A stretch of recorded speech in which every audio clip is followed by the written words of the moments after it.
But before we start the review, don't forget to like and subscribe to the channel. Don't forget to leave a comment below and join the discussion. Also, don't forget to tune in for the Ukrainian Bloggers podcast, which happens every Monday and Thursday.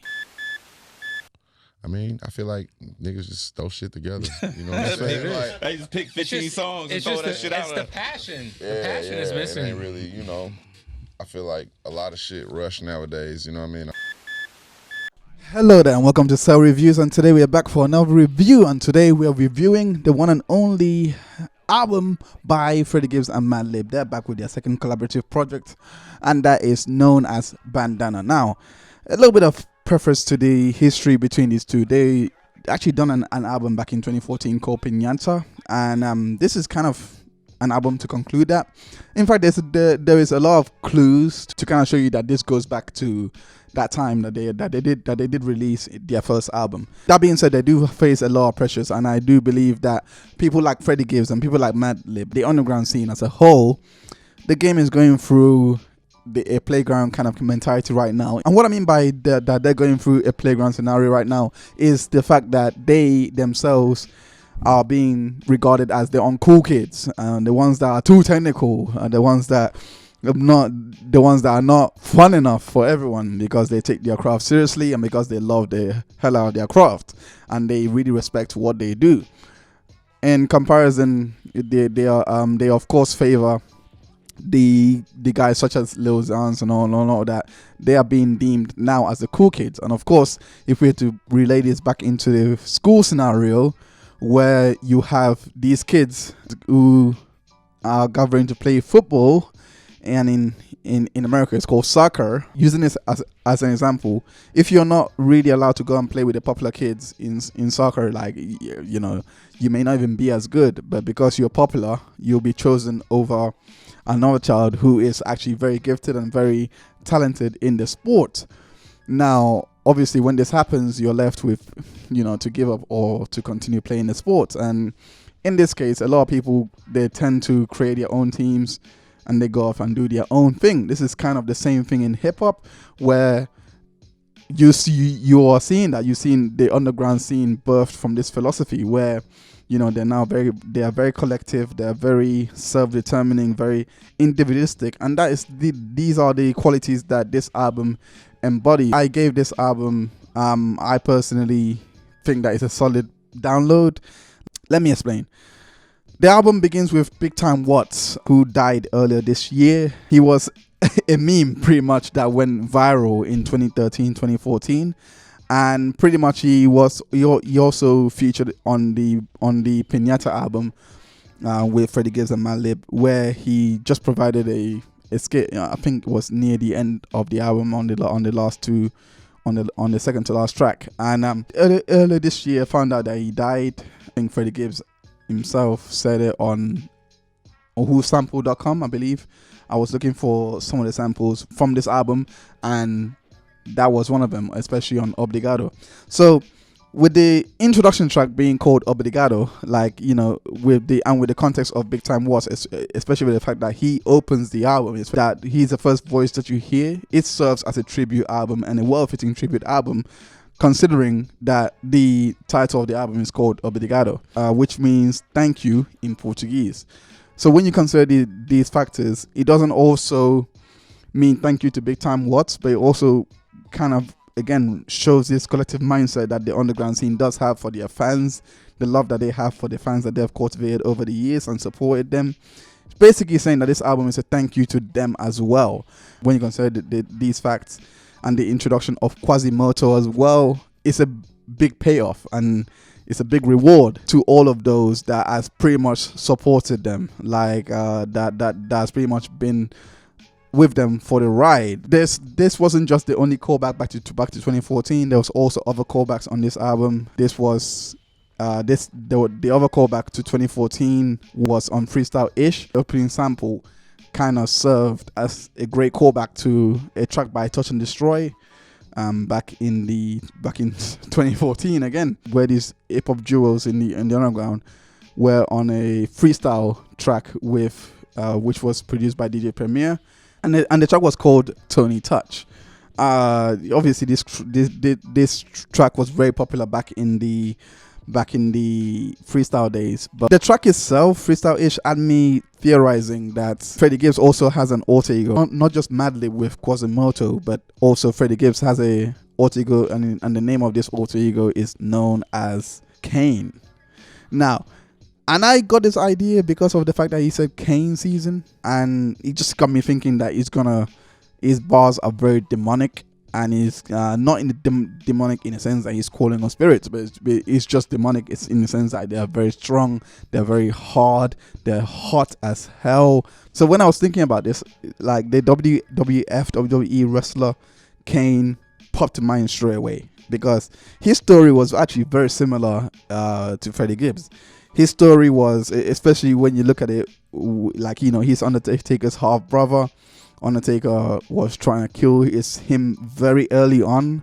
He was trying to basically put his family home on fire. This is the Undertaker doing this to Kane. Put his family home on fire. Kane was the only survivor. Kane then came to him looking for revenge and has foiled the Undertaker's plans ever since. Now, if I was to parallel this to Freddie Gibbs, it's very similar, in fact shockingly similar, where you consider the fact that the Undertaker in this case would be the industry. They have tried to put his fire out from the beginning. Of course, him being signed to Interscope would seem like a contradiction to my statement, but that is the exact point, because he didn't really have that much freedom when he was at Interscope. They actually tried to put him out early. They released him very early. They didn't really give him a chance to prove himself while he was there, even though he did put out solid projects back then.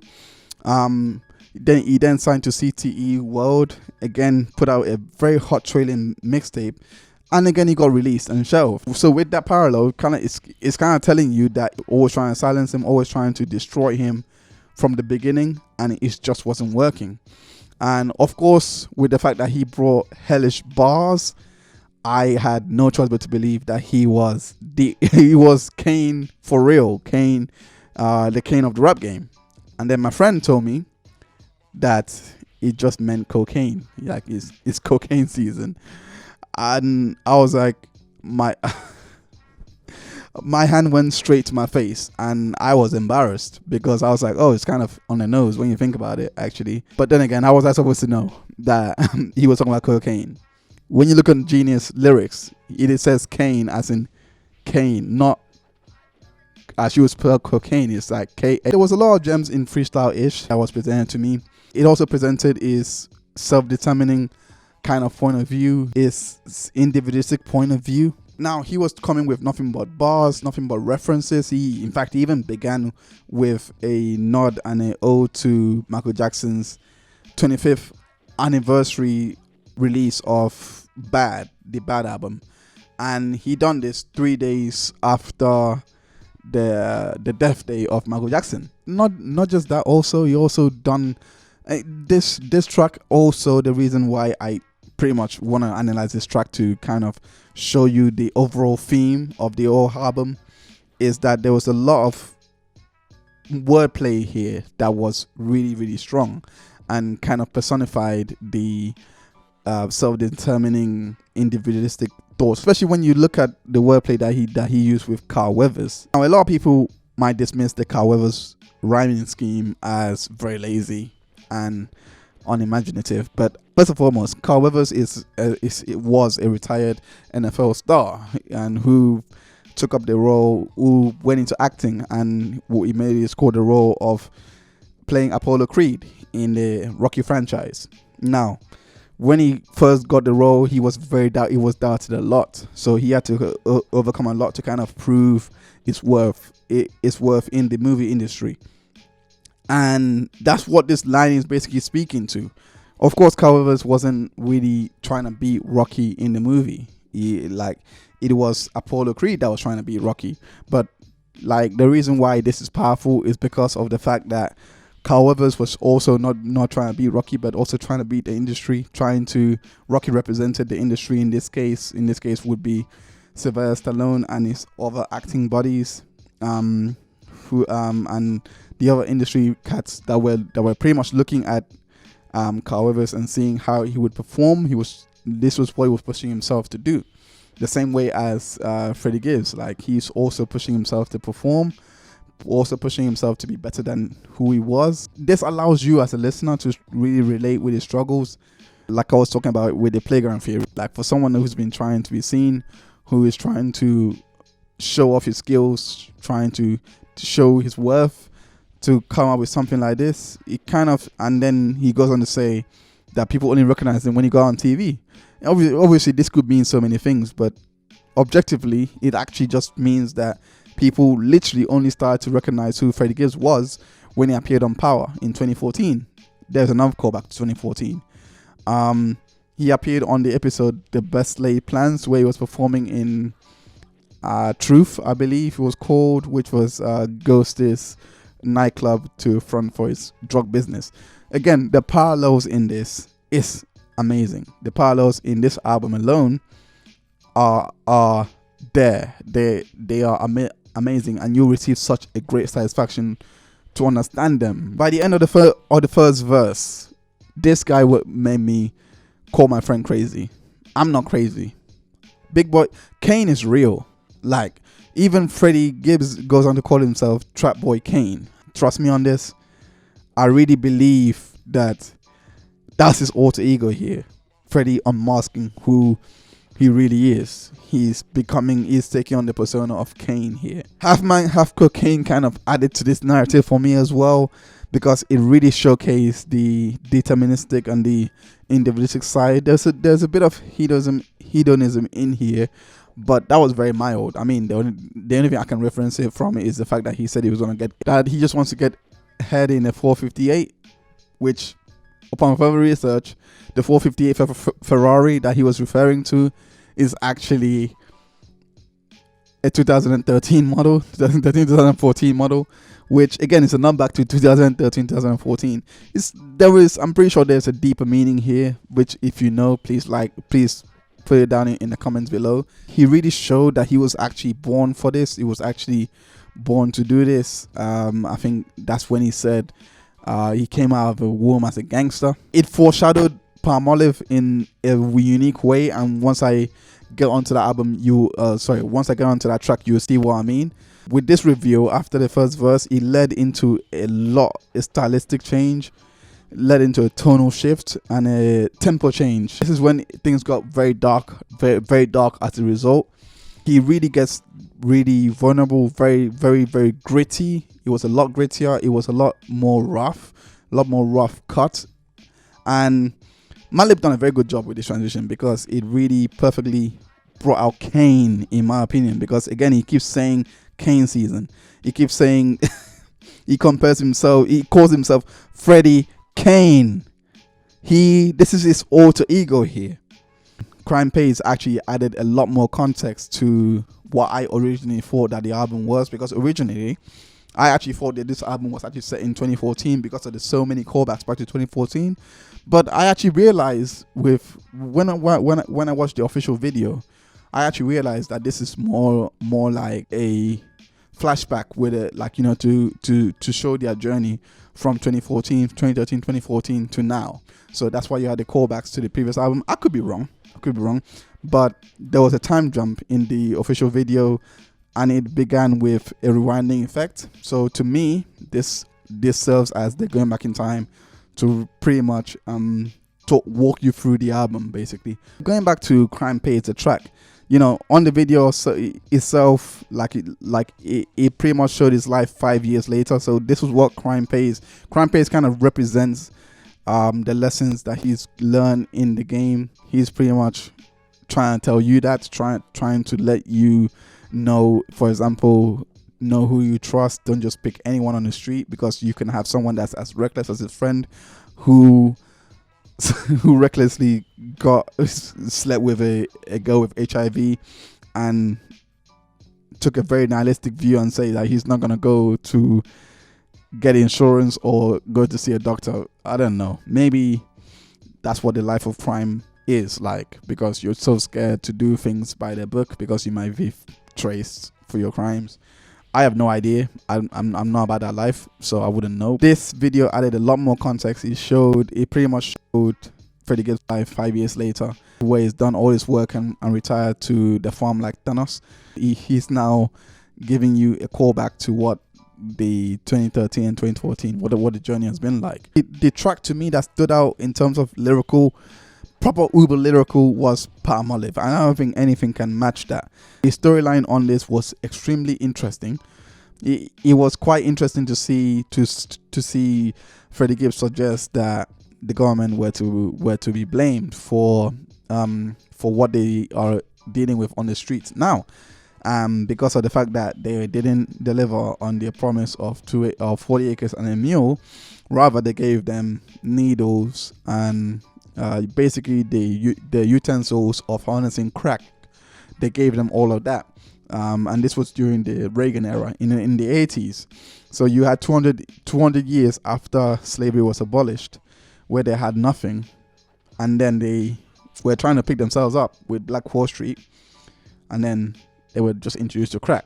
This message was powerful because it presented an extra layer into how we view crime, because we view crime as how we view the drug game. I should say, not really crime, I should say drug game, because we view it as something that they love doing, that they glorify doing this. But the way that Freddie Gibbs actually presented it, it was actually their own way to gain employment, considering that the only source of employment that they had, that they were trying to build for themselves, were destroyed.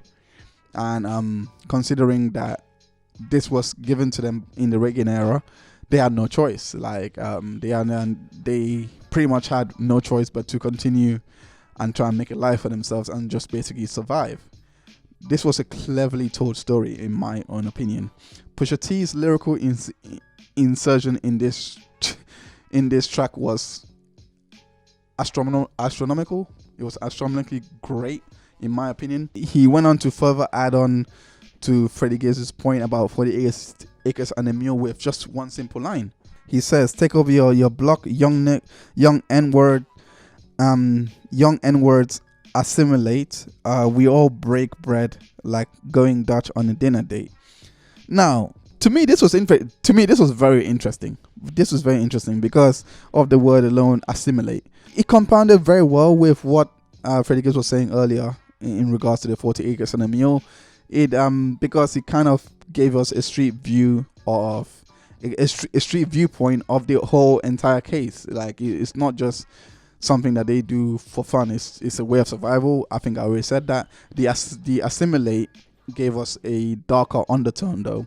It does present a very nihilistic kind of point of view, because it suggests that there is no hope for them whatsoever. No matter what they do, they have to do this. They have to assimilate in order to survive. Especially when you look at the fact that you also said before that these scars are proof that they couldn't kill gods. When you look at it from this point of view, for gods to now assimilate, it means that they become just like everyone else, that if not worse than everyone else, because they were on top. They were doing, like I said, great callback in regards to them having Black Wall Street, and then they fell. They're still gods because they're not destroyed, because they're not eradicated by the drugs that was inserted to kill them, but they continue to live on, and they continue to push for a better life for themselves and their families. When you compound everything that is being said here, in regards to the instrumentation, in regards to Pusha T's input, with Freddie Gibbs saying that they gave us evils, spoons, and needles, it kind of makes you these are the evils one is on the debate, but these are the instruments to live off cocaine. So when you look at all of those and bring it all together, especially with Killer Mike's input, where it kind of gives you a hopeful kind of words of wisdom to the people on the streets trying to hustle, you get a great you get a great collective message. Like, it's as if I didn't know rap at all, and I didn't know that every rapper has to write their own bars, I would think that Freddie Gibbs wrote this for all of them. Because but this message is so focused, in my opinion. They are all saying the same thing. They're like, and that's very rare that a feature can be this intricate. I mean, when I say intricate, I mean 3 of them. I mean, let's just look at their personalities. Pusha T has got connections to politics, like to the government. He's been to the White House. He's talked with Obama, all that. Despite his colorful past, then you have Killer Mike, who is pretty much trying to build an underworld separate from the government to use the riches that they create and work for themselves and build their own schools, build their own government, do all those things. He's got that vision, and he's been going on a slew of interviews trying to show this. Then you have Freddie Gibbs, who is kind of the young protege and who is pretty much watching from these two and is trying to adopt and bring into their world and come into that world. I could say that this was breathtaking for me to actually analyze this, to actually understand what they're going for. Like, at least I think I understand what they're going for. I could just be waffling here, but in my honest opinion, I personally believe that they're all making this, especially when you consider the title called Palmolive. You wonder, why are you calling it Palmolive? What does it got to do with anything? When I obviously when you know Palmolive, like, it's a brand of soap. So when I look at how focused these three are and their walks of life, you can pretty much tell, especially with the fact that Freddie Gibbs himself calls Gary, Indiana, like Fallujah, like he calls it like a war zone. You can pretty much tell that these three, their collective mission is to wash away the, excuse the pun, the connotations, the negative connotations that's attached to gang life and gang culture, that it is just survival. It is nothing more than survival. And what they're trying to do is build a life for themselves separate from the government. So I guess you can call it more of an anarchy, but I personally believe that the underworld, it does have potential in it. My personal views aside, I personally think that this was a great track to actually present, and the way that they presented their point of views was of a high quality. They are about changing the narrative that has been attached to the drug game for a number of years now. These 4 tracks, they were tracks that I picked that pretty much exemplified the main themes of this of this album. If you are the type of person to be very, very self-willed, very determined, and just a hustler, so to speak, you will appreciate this album, in my opinion. I personally gave it an 80%. I personally think that Freddie Gibbs is so close to mainstream success.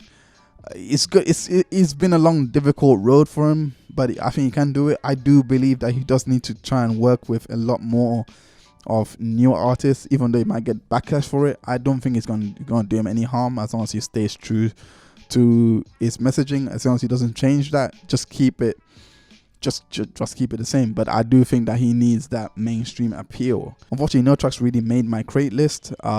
This wasn't that type of album, in my opinion, so I don't really have a great list. I did enjoy Janice, and I really enjoyed Palmolive, especially unpacking the message that they were trying to send there. So thank you so much for checking out this review. I'm curious to know your thoughts in the comments section. Going back to the review for a minute, the track Crime Pays, I was not a fan for the second verse too much. This was in my head for so long, I couldn't get rid of it.